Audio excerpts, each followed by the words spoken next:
Hello students. अब हमने note number 4 तक कंप्लीट कर लिया है। अब नेक्स्ट जो है हमारा note number 5। Note number 5 says mod of x is not equal to plus minus x. किसी भी एक्स का जो मॉडुलस वैल्यू होता है वो प्लस माइनस एक्स के इक्वल नहीं होता है। जनरली बच्चे क्या करते हैं, अगर किसी बच्चों से पूछो कि मॉड ऑफ एक्स का वैल्यू क्या होगा तो वो क्या बोलेंगे, प्लस एक्स और माइनस एक्स, जो कि ये करेक्ट नहीं है। मॉड एक्स का डेफिनेशन क्या है वो हम लोग ऐसे देखते हैं। Mod of x is equal to x कब होगा, इफ एक्स इज इधर पॉजिटिव और इज इक्वल टू जीरो। देखो मॉड के अंदर अगर कभी भी पॉजिटिव नंबर लिखा है लाइक 2 3 4 5 या जीरो लिखा है, ठीक है, मॉड ऑफ जीरो, तो हम क्या करेंगे, सीधे मॉड हटा देंगे। और मॉड एक्स किसके इक्वल होगा, माइनस ऑफ एक्स के इक्वल होगा। कब, if x is less than zero.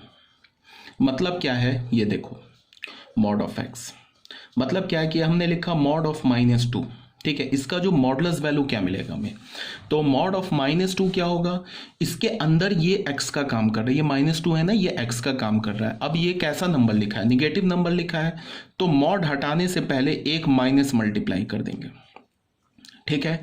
तो ये क्या आ गया 2। यही बात तो यहाँ बोल रहा है कि if mod x is equal to minus of x, if this x, ये जो एक्स लिखा है ना, अगर ये निगेटिव है तो माइनस मल्टीप्लाई कर दो। अगर लिखा हुआ मॉड ऑफ 5, तो ये एक्स का काम कर रहा है, 5x का काम कर रहा है, तो यहाँ क्या बोल रहा है, मॉड ऑफ एक्स एक्स के इक्वल होगा इफ एक्स इज इधर पॉजिटिव और इक्वल टू जीरो। तो अगर 5 हमारा पॉजिटिव नंबर है तो हम सीधे मॉड हटा देंगे। क्यों हमने मॉड हटा दिया, बिकॉज ये जो 5 है ना, ये पॉजिटिव नंबर लिखा है, ठीक है। अगर हमसे पूछा जाए मॉड ऑफ जीरो क्या होगा, तो फिर अंदर मॉड के क्या लिखा है, जीरो, ये फिर जीरो पे क्या करते हैं, हम सीधे मॉड हटा देंगे, जीरो हो जाएगा। और अगर हमारे पास लिखा है मॉड ऑफ -9, तो ये जो -9 है ये कैसा नंबर है, निगेटिव नंबर है। तो निगेटिव नंबर से जब भी हम मॉड हटाते हैं तो एक माइनस मल्टीप्लाई कर देते उस निगेटिव नंबर में, ठीक है। तो ये क्या आ गया 9। अब इस बात को तुम यहाँ ध्यान दो कि हम लोग मॉड ऑफ -2 का वैल्यू 2 मिला, मॉड ऑफ 5 का वैल्यू 5 मिला, मॉड ऑफ 0 का वैल्यू हमें क्या मिला, 0, मॉड ऑफ -9 का वैल्यू क्या मिला हमें, 9। तो mod of anything, any real number का मॉड तुम निकाल लो, किसी भी रियल नंबर का मॉड निकाल लो, वो या तो पॉजिटिव मिलेगा या तो 0 मिलेगा, निगेटिव नहीं आ सकता। तो हम, अगर मैं तुमसे बोलूं कि एक हमारे पास ये नंबर है मॉड ऑफ एक्स, ये कैसा नंबर है, तो तुम क्या बोलोगे, नॉन निगेटिव नंबर, ठीक है। नॉन निगेटिव क्यों बोला, क्योंकि ये जो है ना, या तो पॉजिटिव वैल्यू होगा या तो जीरो होगा, निगेटिव नहीं हो सकता। तो जीरो और पॉजिटिव को हम मिला के क्या बोलते हैं, नॉन निगेटिव। तो ये हमारा कैसा नंबर है, ये नॉन निगेटिव नंबर है, इसे हम क्या बोलेंगे, नॉन निगेटिव नंबर, ठीक है। इसका क्या मतलब होगा कि मॉड एक्स जो होगा वो या तो पॉजिटिव होगा या तो जीरो होगा। फॉर ऑल को ऐसे लिखते हैं, एक्स बिलोंग्स टू आर। कोई भी रियल नंबर हो, दुनिया का कोई भी रियल नंबर हो, उसका जो मॉडुलस वैल्यू होगा, मॉडुलस वैल्यू को हम एब्सोल्यूट वैल्यू भी बोलते हैं, वो या तो पॉजिटिव होगा या तो जीरो होगा, निगेटिव नहीं हो सकता। इसी बात को यहाँ पे ये लिखा हुआ है, mod of x where x is any real number whether zero, positive, negative, rational, irrational, कोई भी रियल नंबर हो, उसका जो एब्सोल्यूट वैल्यू होता है, मतलब कि जो मॉडुलस वैल्यू होता है, या तो पॉजिटिव होता है या तो जीरो के इक्वल होता है, ठीक है। ये बात आई थिंक आपको क्लियर होगी। अच्छा एक बात और, जैसे यहाँ पे मैंने क्या बोला कि मॉड ऑफ एक्स मान लो कि अगर 5 के इक्वल है, तो यहाँ पे क्या होगा कि इससे अगर मैं तुम्हें बोलूँ कि x का वैल्यू क्या होगा, तो x का वैल्यू यहाँ पे क्या होगा, ये इंप्लाई क्या करेगा, x इज इक्वल टू 5। अगर तुमने x का वैल्यू यहाँ पे 5 लिया तो भी मॉड ऑफ 5 इज 5 सेटिस्फाई कर गया। अगर तुमने x का वैल्यू लिया और नहीं, and x is equal to -5, अगर तुमने x का वैल्यू -5 लिया तो भी यहाँ पे देख लो -5 का मॉड क्या होगा, 5, तो भी लेफ्ट हैंड साइड और राइट हैंड साइड सेटिस्फाई कर गया। तो बट इसका एक्सप्लेनेशन ऐसे है कि अगर मॉड x हमारे पास +-5 लिखा है, तो जब हम x हटाते हैं ना, तो इधर ये +-5 हो जाता है, ठीक है। यहाँ से हम ऐसे लिखेंगे, अगर देखो इसको तुम ऐसे समझो, अगर मान लो कि हमारे पास लिखा है mod x is equal to 2, एक क्वेश्चन ही ले लिया हमने, सपोज दैट क्वेश्चन ले लिया, लिखा हुआ है कि इसमें यहाँ पे मैंने बोला if mod x is equal to 2 then find the value of x, then find the value या वैल्यूज ऑफ एक्स, एक्स का वैल्यू निकालो। तो इसका सॉल्यूशन क्या होगा, मॉड एक्स किसके इक्वल है, 2 के इक्वल है।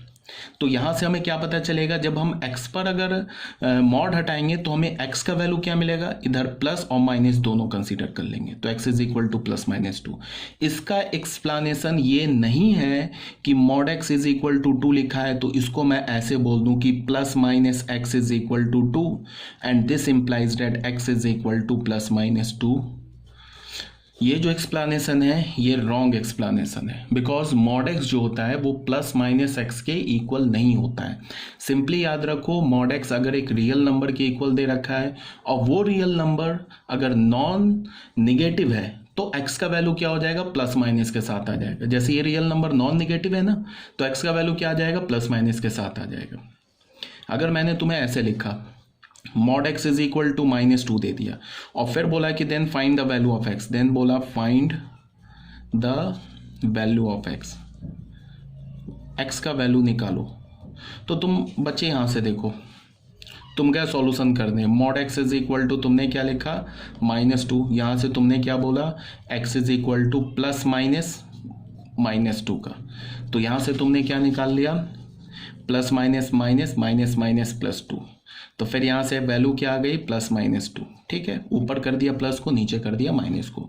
तो तुमने बोला कि mod x is equal to -2 implies x is equal to plus minus 2। अब हम क्या करते हैं, एक्स का वैल्यू 2 यहाँ सब्सिट्यूट करते हैं, तो यहाँ पे 2 हमने डाला, तो मॉड ऑफ 2 इज 2, तो यहाँ हमें क्या मिल गया, 2 इज इक्वल टू -2। इनकरेक्ट आ गया, इसका मतलब x is equal to 2 correct नहीं है।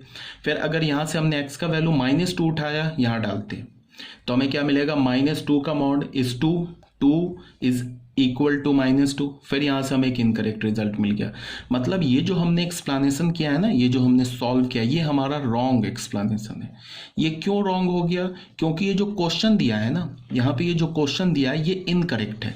सॉरी, क्वेश्चन कभी इनकरेक्ट नहीं होता है, ये जो डेटा गिवन है ना, ये डेटा कंसिस्टेंट नहीं है। याद रखना एक बात, क्वेश्चन कभी इनकरेक्ट नहीं होता है। जैसे मैंने तुम्हें बोला ना कि ये क्वेश्चन इनकरेक्ट है, अगर मैं किसी बच्चे से पूछूं कि ये क्या क्वेश्चन इनकरेक्ट है, तो बच्चे बोलेंगे हाँ बिल्कुल इनकरेक्ट है। मैं पूछूंगा क्यों इनकरेक्ट है, तो बोलेंगे कि मॉड एक्स का वैल्यू निगेटिव थोड़े ना होता है। ठीक है, तो जब मॉड एक्स का वैल्यू निगेटिव नहीं होता है तो फिर ये एक्स निकालने के लिए बोल रहा है, तो इसका मतलब ये क्वेश्चन इनकरेक्ट है। तो बच्चे याद रखो, क्वेश्चन कभी इनकरेक्ट नहीं होता है। इसका आंसर आएगा, आंसर क्या होगा, values of x, value of x does not exist, ये इसका आंसर होगा। एक्स का वैल्यू एग्जिस्ट नहीं करता है। क्वेश्चन गलत नहीं है, क्वेश्चन इज करेक्ट। आंसर इसका क्या होगा, value of x does not exist. Mod x अगर -2 के इक्वल है तो ये पॉसिबल ही नहीं है, बिकॉज ये जो मॉड ऑफ एक्स है ना, या तो ये पॉजिटिव होगा या तो ये जीरो होगा, निगेटिव नहीं हो सकता।